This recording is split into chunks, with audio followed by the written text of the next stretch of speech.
Bonjour, bienvenue sur la construction du réseau de Wessenheim et de son extension. Troisième vidéo aujourd'hui, un petit peu sur le même sujet que les deux vidéos précédentes, à savoir la fluctuation de tension sur le bus JK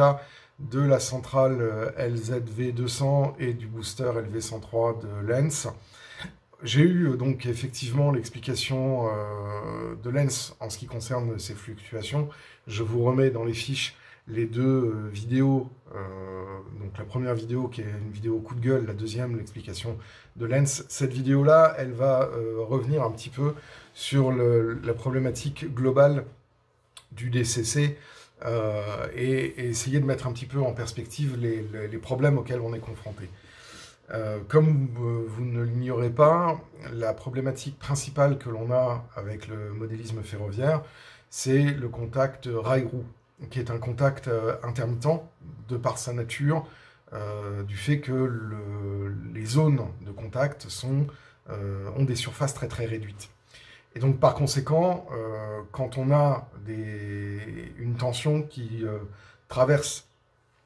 des contacts très très réduits, on a des phénomènes d'étincelage, on a des phénomènes d'encrassement de la voie, qui viennent donc encore plus perturber le transfert de la tension, mais qui vient aussi perturber les transferts d'informations de commande. Et donc du coup aussi, par la même occasion,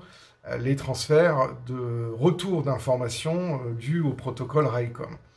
Il faut savoir que le protocole DCC est un protocole qui avait une logique quand il a été conçu dans les années 80, mais maintenant qui souffre d'énormes problèmes qui sont de deux ordres. D'une part, comme je l'avais dit, c'est un protocole qui est unidirectionnel, donc qui permet de broadcaster, de diffuser sur l'ensemble du réseau des informations qui vont ensuite être récupérées par les décodeurs, et le décodeur va y répondre ou non si cette information lui est destinée. Donc on a dans les paquets d'informations numériques qui sont des alternances de 0 et de 1, donc qui sont en fait une variation de la fréquence du courant continu, ce qui fait qu'au lieu d'avoir un courant continu, on a un courant rectangulaire à période variable, et la variabilité de cette période détermine en fait les informations qui sont envoyées, les informations numériques qui sont envoyées à destination des microcontrôleurs qui se trouvent dans les locomotives, mais aussi dans les effecteurs de voie. Et du coup, ce système-là était relativement simple, logique par rapport aux besoins au moment où le protocole DCC a été mis en place, mais effectivement comporte une limitation, c'est qu'on ne sait pas et on ne peut pas savoir si l'information qui a été transmise a bien été reçue et a bien été effectuée. Donc c'est pour ça que deux choses sont apparues de façon séquentielle. La deuxième, c'est de dire, bon, les effecteurs hors voie, c'est-à-dire les commandes d'aiguillage et puis la détection sur les cantons, vont être renvoyés par un bus spécifique de rétrosignalisation ou de rétroaction en fonction de la traduction. Alors, apparemment, ils préfèrent utiliser rétroaction que rétrosignalisation. Bon, on va dire rétroaction. Du coup, la centrale, dans la version suivante, en fait, par rapport au protocole initial, elle recevait ces informations par le bus de rétroaction et elle pouvait dire, bon, bah, l'aiguillage a bien été commuté, ou alors, en fonction d'un détecteur de présence, oui, il y a un truc qui vient d'arriver sur le canton, et donc j'ai un consommateur de courant sur le canton, et donc du coup, je renvoie à la centrale, il y a quelque chose qui se passe sur le canton. Ça, c'est le deuxième niveau. Le troisième niveau, c'est qu'effectivement, avec la MFAO, avec la démocratisation de l'informatique domestique, et surtout la montée en puissance de l'informatique domestique, qui est tout à fait capable de pouvoir gérer une quantité phénoménale d'informations et de traitement de l'information, il y a eu cette volonté de vouloir rajouter en plus une information montante, c'est-à-dire des effecteurs, que ce soit du matériel roulant ou que ce soit des commutateurs, des commandes de commutateurs, vers la centrale, un état qui permettait de dire notamment, bon, bah, c'est la locomotive qui est arrivée qui a été détectée sur la voie du canton, c'est la locomotive numéro 7326, et elle a la configuration de son CV29, il est comme ça, son CV30, il est comme ça, etc., etc., etc. Et donc, du coup, toutes ces informations, elles remontent par un protocole qui est différent, puisque Railcom, ce n'est pas du DCC, c'est un protocole différent. Le problème, c'est qu'on n'a que 2 fils de rail, donc faire travailler 2 protocoles simultanément qui n'ont pas le même codage, même si c'est tous les deux des protocoles binaires, bah, ça nécessitait d'essayer de trouver une solution. Et donc la solution qui a été trouvée, qui est une solution qui manque totalement d'élégance, qui est de dire, bah, on va arrêter la diffusion du signal DCC, on va mettre un stop, et pendant ce stop, on fait une diffusion d'un autre protocole, qui est le protocole Railcom. Et puis quand Railcom a fini de parler, on revient sur la diffusion du protocole DCC. Le problème, c'est que le protocole DCC mélange à la fois un bus de traction, enfin une puissance de traction qui permet aux locomotives d'avancer, et ensuite, en même temps, un protocole de diffusion de commande. Donc on mélange la commande et la puissance, et ensuite, après, on arrête tout pour recevoir l'information si ça a bien été reçu ou pas. Donc ça, en termes de logique, c'est très très inélégant. Il aurait mieux fallu dire, bah, on rénove complètement le protocole DCC, et on mélange un protocole bidirectionnel de commande et de réception de commande avec le protocole, la puissance de traction, ce qui aurait réglé le problème. Le problème de ça, c'est que si on fait ça, il faut radicalement changer l'intégralité de l'électronique embarquée dans les locomotives, donc c'est-à-dire les décodeurs, etc. Et cette solution-là n'a pas été choisie pour des raisons de ce qu'on appelle de la rétrocompatibilité ascendante. Et donc, une locomotive qui n'est pas Railcom peut circuler sur un réseau où il y a des impulsions Railcom, mais par contre, si on change la nature du protocole DCC, ça nécessite, dans la plupart des cas, de changer carrément l'électronique, c'est-à-dire le décodeur, et c'est une option qu'ils n'ont pas prise. Donc du coup, quand on est sur des réseaux, on va dire, modestes, avec peu de matériel roulant qui circule, on va dire 3-4 locomotives simultanées, bon, ces interruptions de service de transmission du protocole DCC, c'est pas fondamentalement un problème. Par contre, quand on commence à arriver sur des réseaux gérés par l'informatique avec un nombre assez important de défecteurs rétrosignalisés Railcom et de locomotives équipées de décodeurs qui sont en capacité de diffuser du Railcom, là, c'est la fête du slip. Donc, effectivement, c'est une nouvelle version, et c'est un nouveau protocole qui vient chambouler le protocole précédent et qui crée un problème. Donc, en fait, le problème du DCC à l'heure actuelle, c'est que quand on vient rajouter ces différentes couches qui viennent rajouter en fait de la complexité à un signal de base, et qu'on met ça en face d'un problème d'exploitation, on arrive effectivement sur la limitation de ce système. Il y a aussi un autre phénomène auquel on n'a pas forcément conscience, et je veux aussi en parler ici. C'est qu'on a eu sur le protocole DCC au départ un pilotage sur 14 crans de vitesse, qui est hérité des systèmes proto-DCC, notamment de chez Marklin, Arnold, et de chez Fleischmann. Donc la FMZ et le système équivalent chez Marklin. Et donc du coup, on fonctionnait en 14 crans, et du coup la longueur numérique envoyée des paquets faisait qu'on n'avait pas besoin d'avoir une très longue chaîne digitale, donc de 0 et de 1, pour le pilotage de la vitesse, parce que 14 crans, bah, ça se gérait sur un octet, je crois. Quand on passe au protocole, le problème de ça, du 14 crans, c'est qu'on a une courbe d'accélération et de décélération qui est très basique, et donc du coup, c'est posé la question de se dire, bah, ça serait bien qu'on ait un peu plus d'affinage, parce que comme ça, nos démarrages seront plus progressifs, nos arrêts seront plus progressifs, et ça sera plus réaliste. Donc du coup, on est passé au cran 28, et par extrapolation, on est passé au cran 128. Le problème, c'est que pour pouvoir passer de 14 crans à 28 crans, on a dû avoir un nombre d'octets nécessaires à transmettre au décodeur la valeur du cran de traction qui est beaucoup plus grande. Alors, vous allez me dire, j'ai 3 locomotives sur mon réseau, si je suis en 128 crans, ça ne pose pas de problème. Le problème, c'est que quand on commence à avoir une dizaine de locomotives sur le réseau, le temps de diffusion de la chaîne DCC pour la locomotive, que ce soit le bus de diffusion, je parle à la locomotive qui a l'adresse 3. Je te transmets un cran de vitesse sur 128 crans.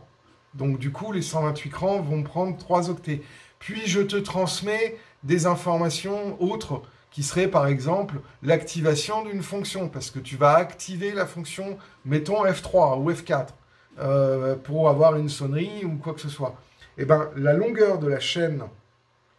totale qui va être retransmise à cette locomotive va se retrouver allongée parce qu'il y a beaucoup plus d'informations à passer. Moralité, quand on a des locomotives, un grand nombre de locomotives sur le réseau,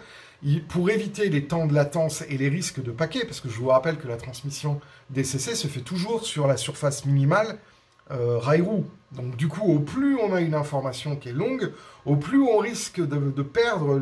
une information qui se trouve au milieu. Donc là-dessus, ils ont rajouté des protocoles basiques de correction d'erreurs en faisant une redondance de diffusion de l'information. Ce qu'on appelle les cycles de diffusion de l'information. Le problème, c'est que quand on commence à avoir un très grand nombre de locomotives qui fonctionnent en permanence sur les réseaux, on a des chaînes de diffusion qui sont très longues. Donc ça, c'est déjà le problème inhérent de base avec le codage DCC tel qu'il a été conçu suite au retour des protocoles Marklin et des protocoles Fleischmann FMZ à l'époque.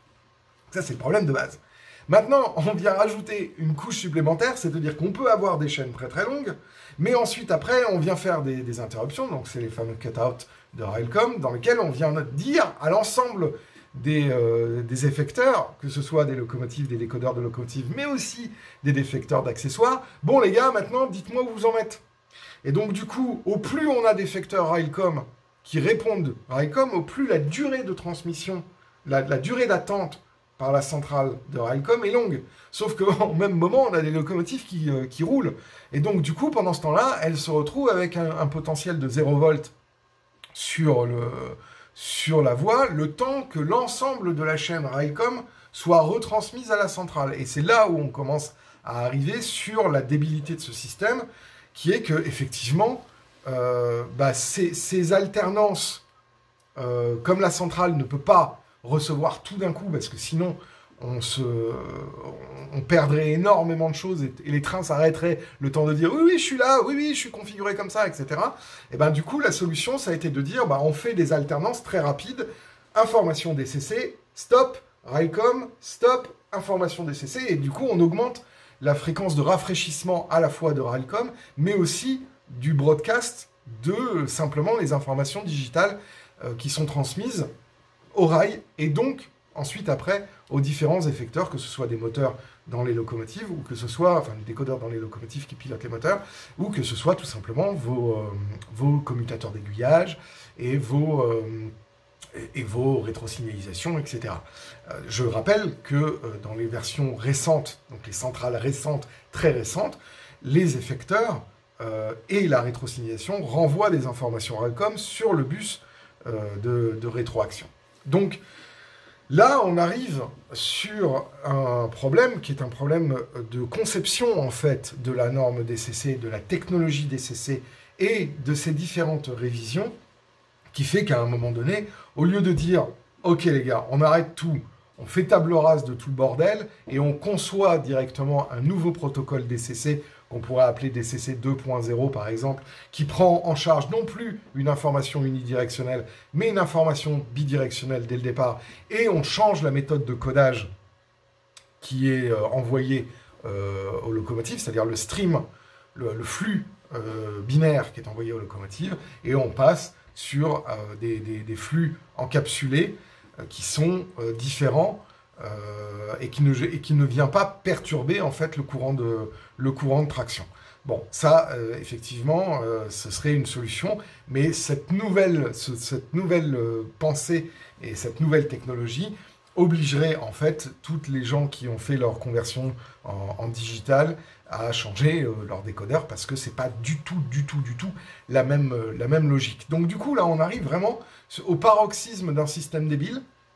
parce que le système de millefeuille informationnel en diffusion, en réception et en rétroaction fait que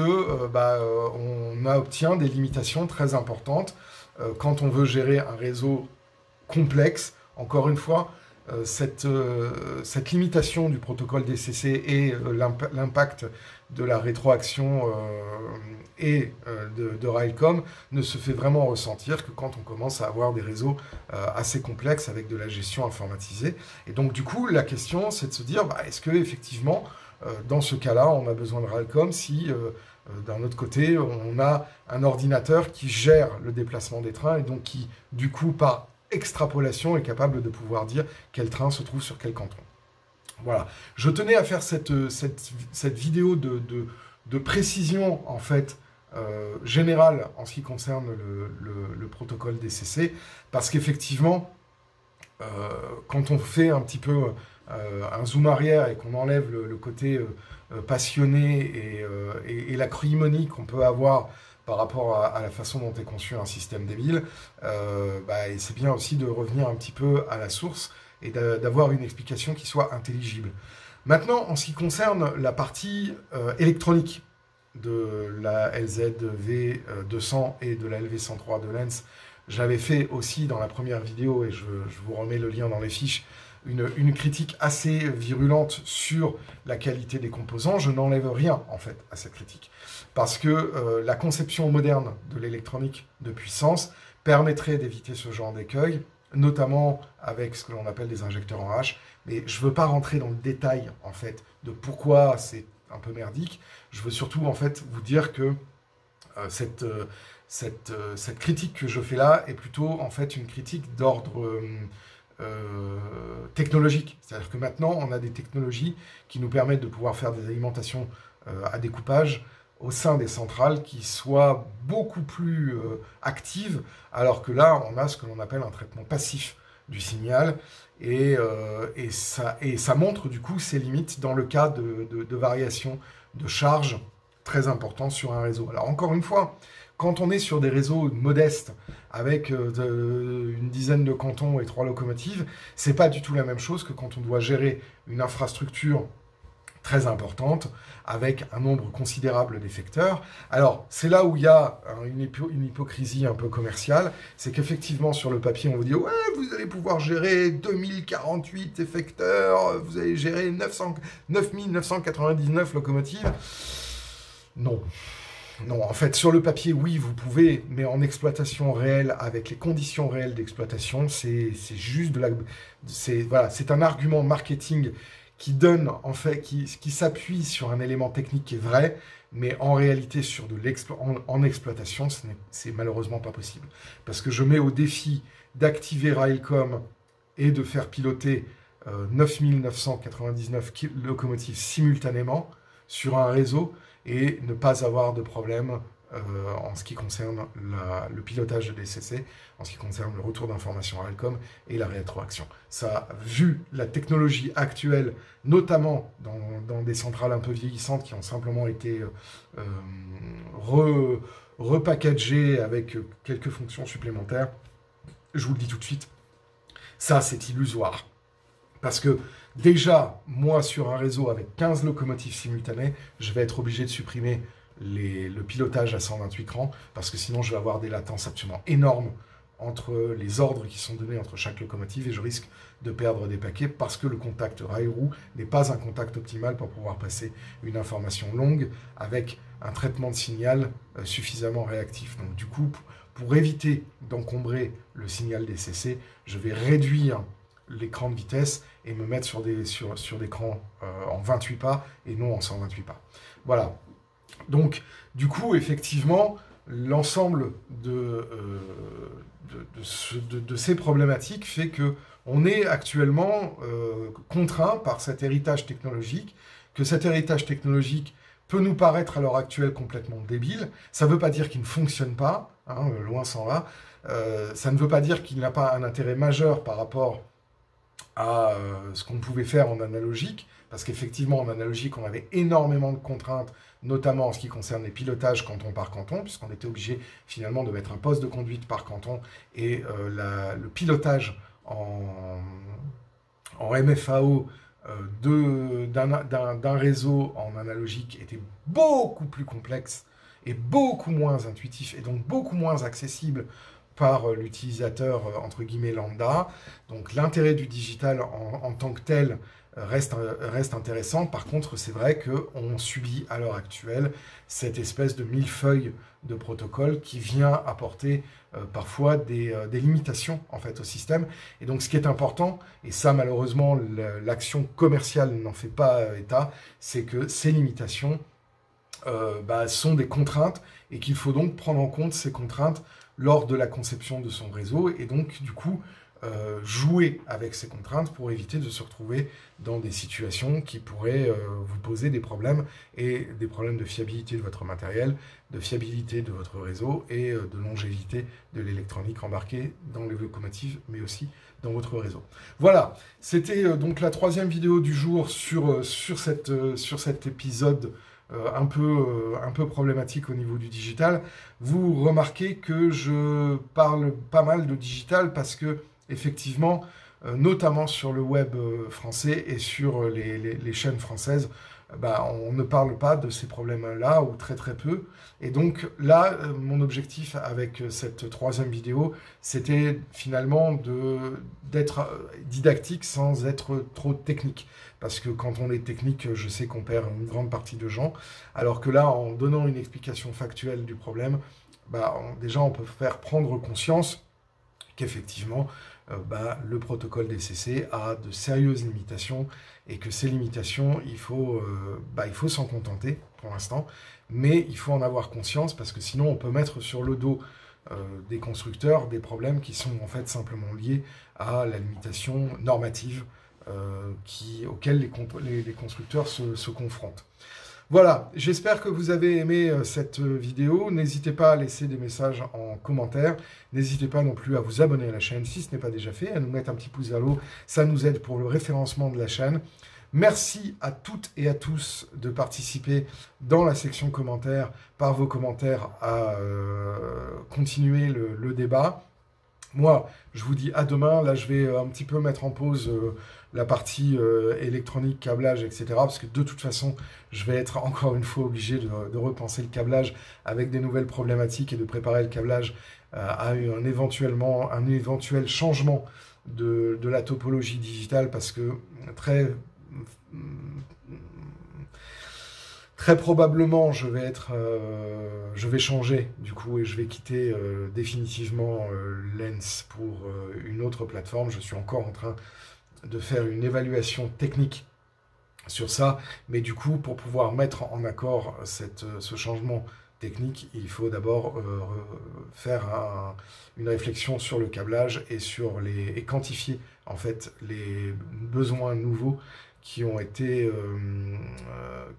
sont issus en fait de la problématique actuelle. Voilà, à très bientôt.